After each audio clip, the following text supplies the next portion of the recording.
Hayagsaon maayong adlaw or maayong gabi.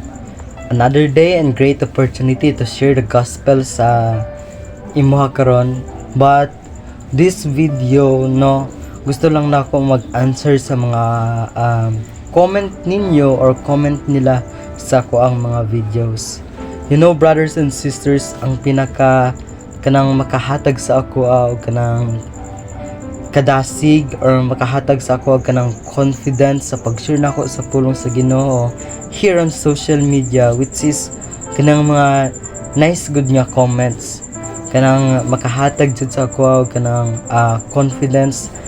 Kasi sometimes based sa ako ang situations, I know nga dili lang ni siya about sa ako mga experiences, but sa uban pod yung mga ga-create mga Christian nga content ang pinakaganahan namo, which is ang kanang maka-receive og mga kanang positive comment na makahatag sa amo og kanang kadasig sa matag adlaw.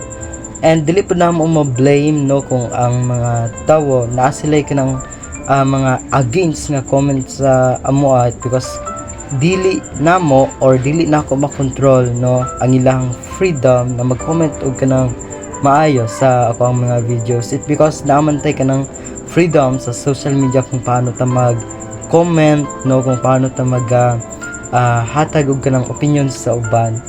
And kini nga comment nice kayo ni siya about sa ako ang life. It because imagine that nga nagka-comment siya na God loves you and died you all maka happy siya sa ako ang life. It because dili lamang about sa ako ang life, but in general sa ato ang tanan ginahigugma ta sa Ginoo despite sa ato ang mga kapakyasan sa iyaha, despite sa mga ginabuhat nato nga dili maayo, God loves us. It because ang nature niya sa ato is ginahigugma ta niya.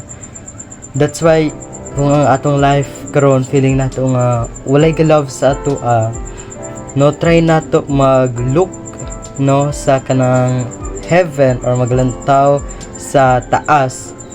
It because nasayod ta nga ang Ginoo wala ta niya kanang pasagdan, wala ta niya kanang pakyas. It because God loves us literally, and tungod kay ginahigugma ta niya, ginabuhat niya ang tanan.